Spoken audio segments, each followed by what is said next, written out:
There's something deeply wrong with South Africa right now, and if you've lived here, you already know what I'm talking about. The joblessness, the constant blackouts, the crime, the fear. Everyday life is becoming harder, and hope is starting to feel like a luxury. This isn't about war or natural disaster. It's something else, something slower, a collapse that's happening in real time. From one failed presidential promise to the next, South Africa is finding itself stuck with little to no progress and slowly collapsing. I'm GreyBTC. I've spent years living across Africa and traveling around the world, and in this video, I'm asking the question no one wants to face head on. What the hell is happening to South Africa? Because if we don't talk about it now, we might wake up one day and realize the country we love doesn't exist anymore. Or worse, it's just a shadow of what it used to be. The broken promises of leadership. To understand how South Africa got here, how a nation with so much potential now holds the highest unemployment rate in Africa. South African unemployment rate has reached a new high as it rises for a third quarter in a row. The unemployment rate hit 33.5% in the second quarter of 2024, up by 0.6 percentage points from the previous quarter. We need to look at the promises, the ones that were made and never kept. South Africa has a proud political history. It gave the world Nelson Mandela, a Nobel Peace Prize winner, a symbol of resilience. But even during his time, deep cracks were forming. The country's growing demand for electricity was already visible, yet no serious effort was made to increase supply. The warning signs were ignored. Then came years of power. Leaders gave speeches, they shook hands, they cut ribbons and called it progress. But behind the cameras, the same cycle continued. Corruption, empty pledges, and excuses. Today, millions are living in darkness. Not just from load shedding, but from a system that's failed to provide even the basics: water, electricity, safety, and hope. Promises became headlines, but headlines don't keep the lights on. And that's how South Africa started to shake, not from a sudden collapse, but from the quiet erosion of trust. Let's talk about one of the wildest things about living in South Africa: load shedding.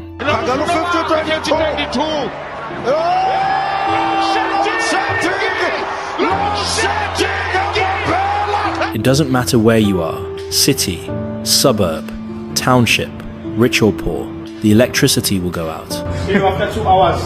Do they cut the electricity off for this load shed? Every day. Every day? Every day. Every day? That's stupid. In fact, it's gotten so normal that people plan their lives around it. Weddings, surgeries, dinner, power, maybe not. And this isn't happening in some forgotten corner of the world. This is South Africa, one of Africa's largest economies. A country that attracts millions of tourists, immigrants, and investors. Yet, it can't keep the lights on for more than 3 days straight. I've lived in South Africa, I've felt it. The frustration, the confusion, the embarrassment. You charge your phone, you keep a flashlight ready, and you pray the power doesn't cut when you're in the elevator or on a Zoom call. At the center of this chaos is Eskom, a state-run monopoly that's become the symbol of everything wrong with the system. Once considered a world-class utility, it's now a cautionary tale of corruption and mismanagement. Billions have been looted through dodgy contracts and inflated tenders. In 2019 alone, South Africa's Auditor General revealed over 170 billion rands, or $9 billion, in irregular expenditure across state-owned entities, Eskom included. And yet, nothing changes. No competition, no accountability, just more speeches, more darkness. Until this monopoly is broken or reformed beyond recognition, South Africans will continue to suffer, not because they lack power, but because they're trapped under it. Unemployment. This one breaks my heart the most. In 2024, South Africa was officially ranked as having the highest unemployment rate in all of Africa. That's not just a headline, it's a national tragedy.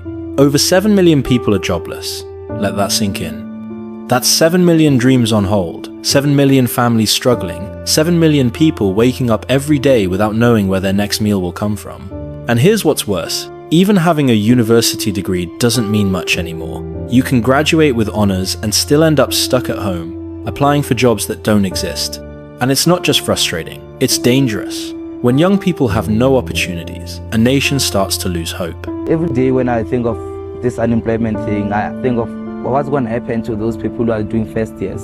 What's going to happen to all those graduates who will be graduating now, 700 of them? Like, where are they going to get employment? Many locals now find themselves competing with immigrants who've entered the country hoping for a better life. This isn't about xenophobia, it's about a broken system that can't provide for its own people, let alone anyone else. I remember revisiting South Africa and seeing it firsthand. I gave what I could to some of the homeless on the streets, not out of pity, but out of deep respect. Because I understand what it means to struggle. These are not lazy people. These are not criminals. These are people the system forgot, people the government left behind. And until something changes, the future of South Africa hangs in the balance. Final thoughts. As someone who's lived in South Africa and struggled like many of you, it breaks my heart to see that nothing has changed. The same problems, the same pain. To the unemployed youth, try to get skilled online. Learn about crypto. Check out my free programs. I put together the exact steps I use to beat the system. South Africa is still a beautiful country, full of hard-working people. But it needs more awareness, more action. Share this video, let the truth be heard. I'm GreyBTC, thanks for watching. You might also like this, how I became a millionaire.